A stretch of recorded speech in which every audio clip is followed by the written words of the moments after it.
Welcome everyone. I'm Dr. Ravi Kumar, Conference Chair for the day. So, welcome everyone to the IRF Research Forum Conference organized by IRF Research Forum in association with in the various organizations. You see the various sponsors who have been collaborated for the conference. Keep the session for recording in the meantime. So, welcome to conference organized by ISER in association with World Research Forum, IIER, SARC Research World. So, talking about the organization, IRF Research Forum, Institute General Forum, it's a decade-old organization.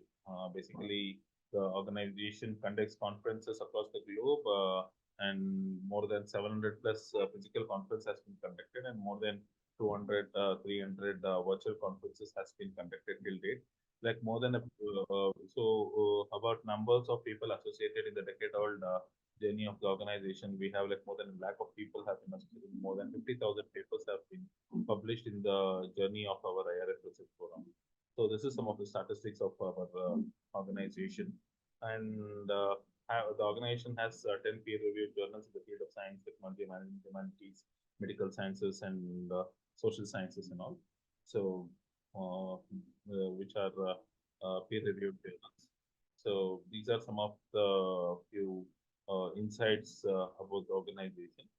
And coming to the conference for the day, we have about 30 plus paper partner, 30 plus paper who will be presenting for the day, and about we will try to split, have a two sessions, parallel sessions going on. I will, after one or two papers, I'll just call for parallel papers. After a few papers, call for parallel paper accordingly.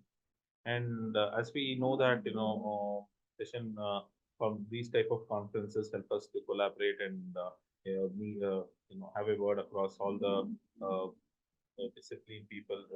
Basically, the conferences are interdisciplinary because it helps us to understand more about the research in a different field, and also help us to collaborate across the various field and do more.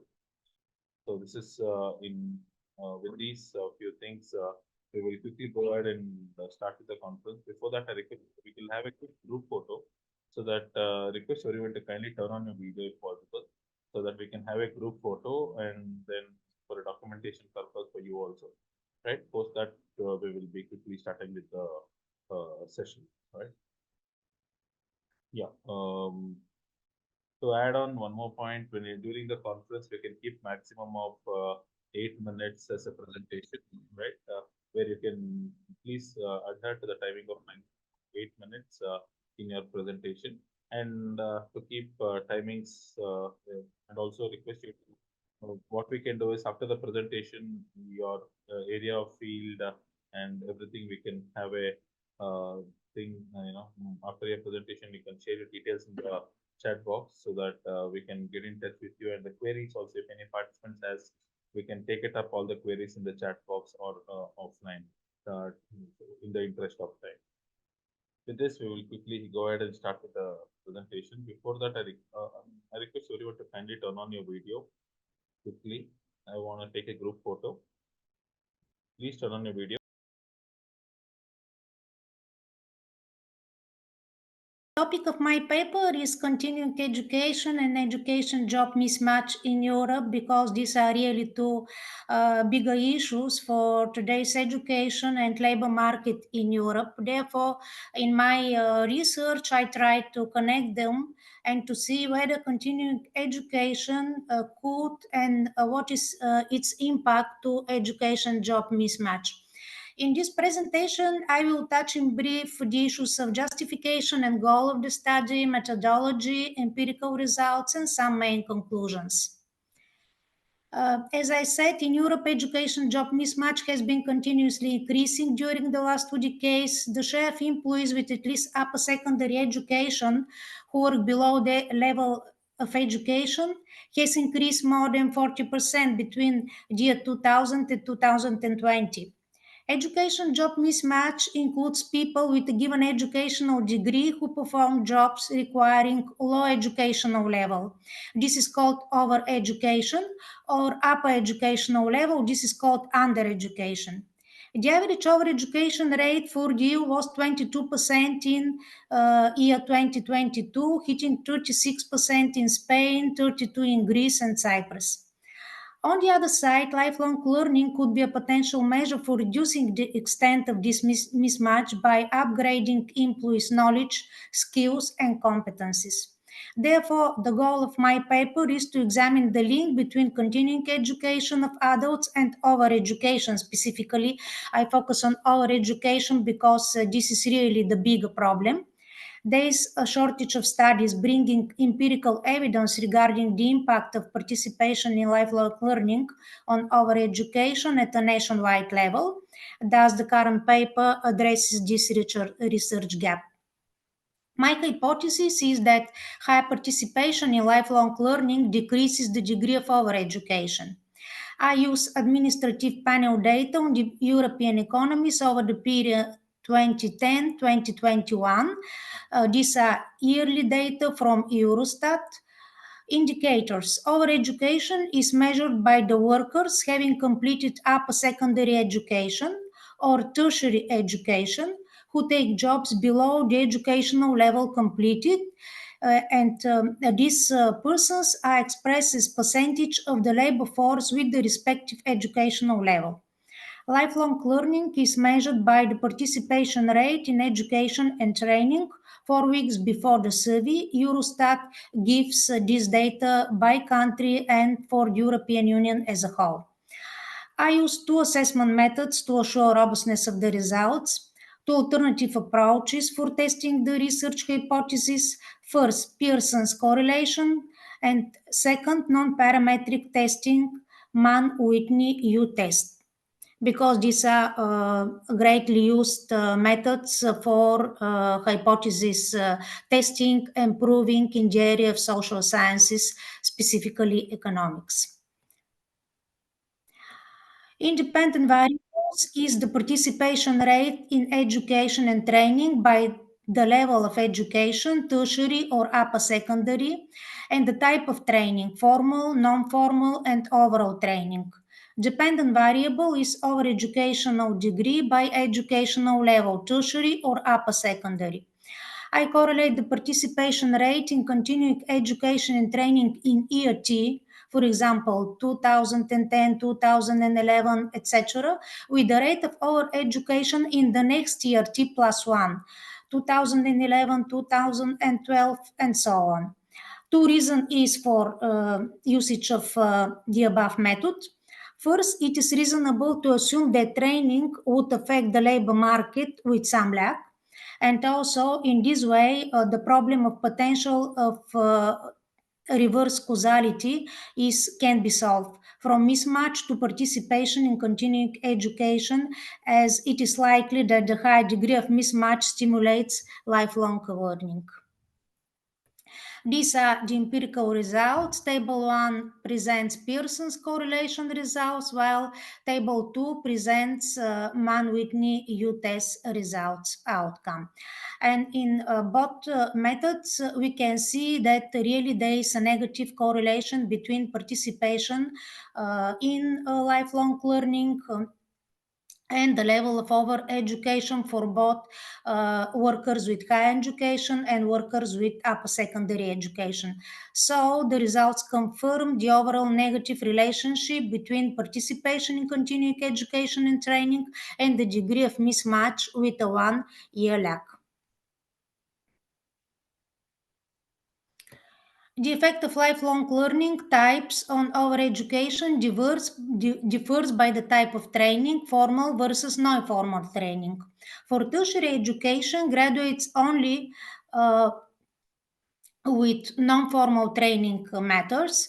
including seminars, workshops, short-term courses, work-related training, which is reasonable as those people possess the highest educational degree completed, and we expect that formal training, which assumes participation in bachelor, master's, and so on programs, is not important for these persons with high education. For upper secondary education, both types of training would reduce overeducation. Both types of training matter, formal and non-formal. Additionally, for all types of training, the magnitude of correlations is higher than that for tertiary education, which means that participation in lifelong learning is more important for workers with upper secondary education who are overeducated, that is, they work below their educational level. Pearson analysis and Mann-Whitney test yield similar results. And some conclusions. A major issue in the contemporary European labor market is the increasing education job mismatch, specifically overqualification among employees having completed at least secondary education. As the obsolete skills appear to be a main cause of this mismatch, adult learning could resolve the issue by providing up to date knowledge and competencies. Two main conclusions emerge from the study. First, the high participation rate in continuing education and training associated with a low share of mismatched workers. This result is more strongly expressed for people with upper secondary education than those with high education. Second, the involvement in different forms of non-formal training, such as seminars, workshops, training courses, etc., matters more than the participation in formal education and training. Taking into account that its various forms include on the job training, vocational programs, as well as mentoring undertaken in the workplace. It is expected to supply practical work related skills which really matter for education job mismatch. The study brings some practical implications for the lifelong learning, for the policymakers, shaping the policy in the field of lifelong learning, specifically for countries with low participation rates, by confirming the positive impact of continuing education and training on the labor market sustainability. In light of the empirical evidence, it seems to be a powerful instrument for solving the issue of qualification mismatch observed in today's developed world, because this is really an issue, an increasing issue, and a worsening issue not only for Europe but for all developed countries, including United States of America and other developed world. So thank you for your attention.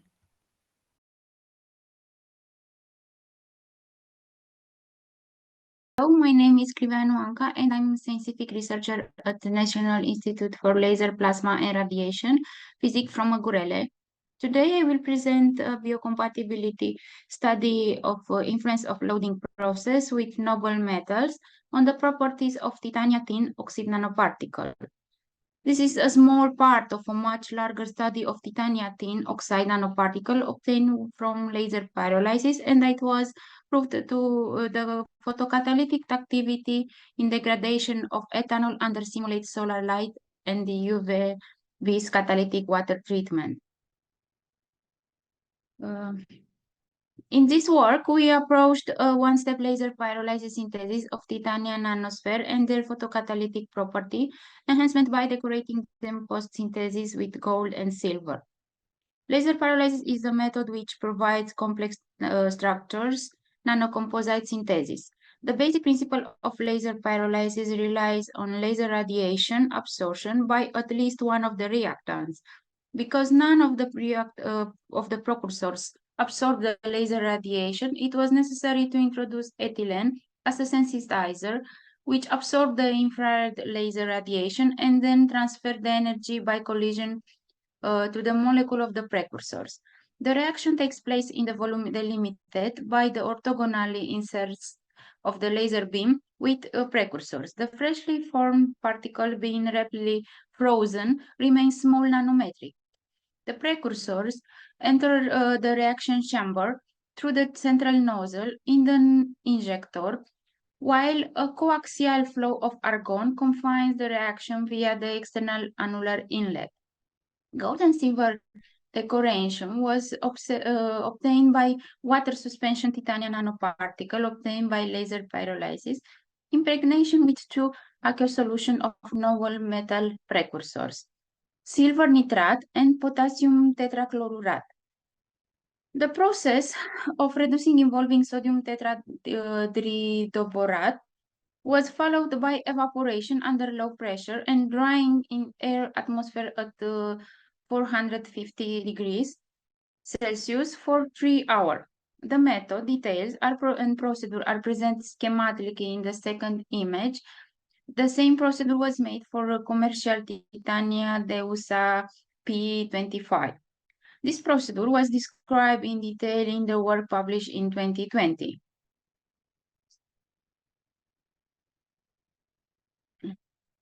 Semiconductor materials are widely used from electronic compounds and substances and catalyst decomposition process. They have a bang gate that varies from one material to another. Titanium dioxide is a semiconductor material and has been investigated for solar cell and as optoelectronic component, but it shows a high photocatalytic efficiency in the decomposition of pollutant substances such as dye, wastewater, soiling, and harmful organic materials.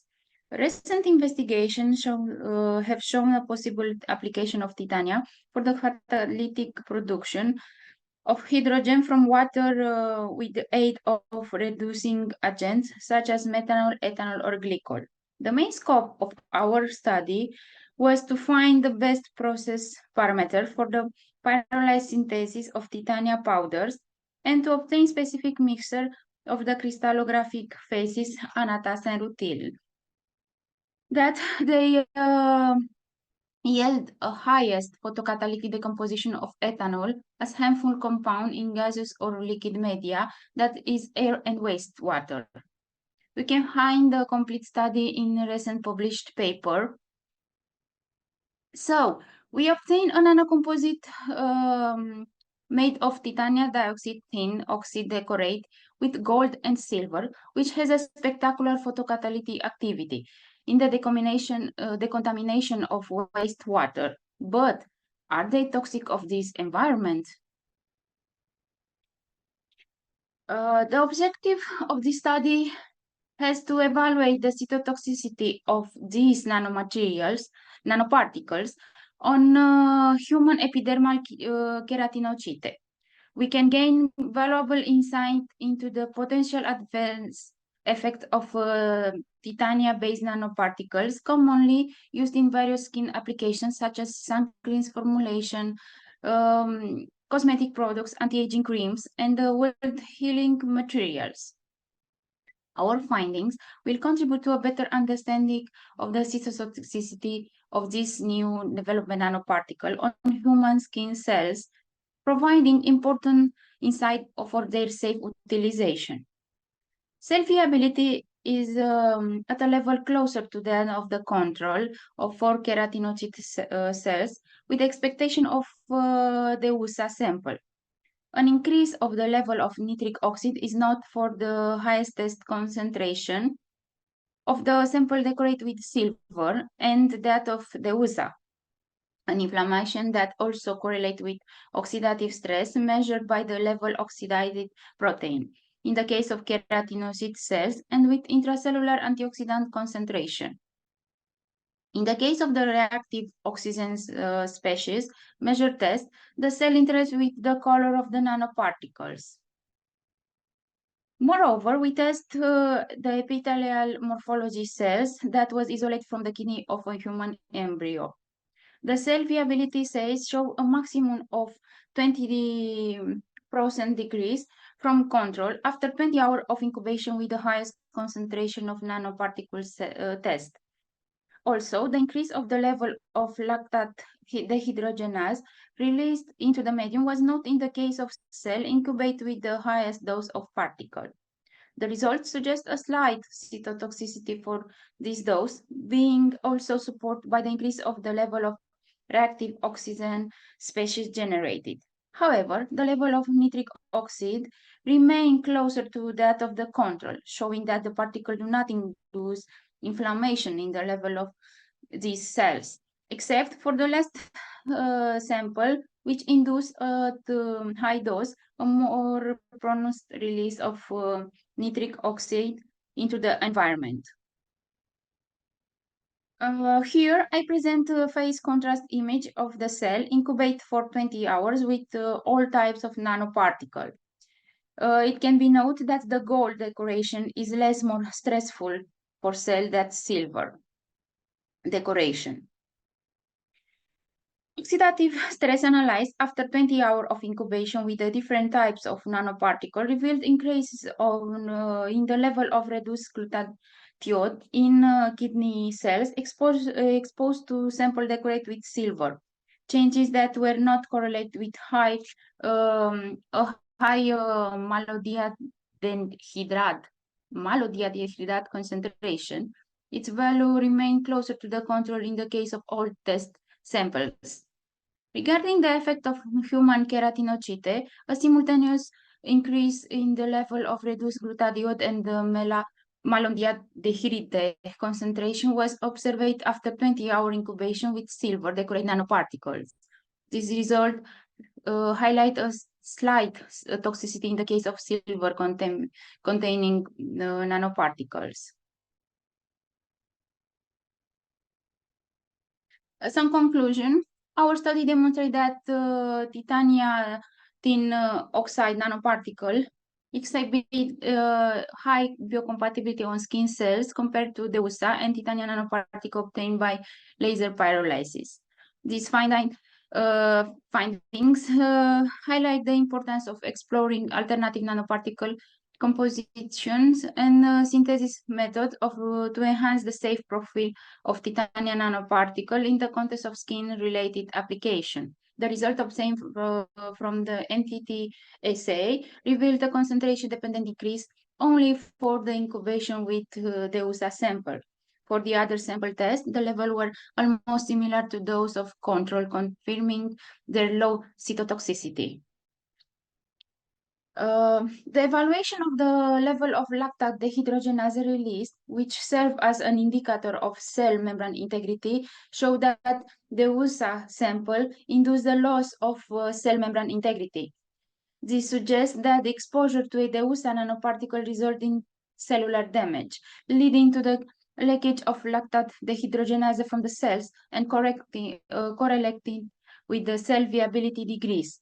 A slight increase of the level of lactate dehydrogenase release was observed for the highest concentration of titania sample, indicating a potential adverse effect of the cell membrane integrity for this sample in big quality. All the samples decorated with gold did not significantly modify the nitric oxide levels compared to the control. Thank you for your attention. This was my presentation for today.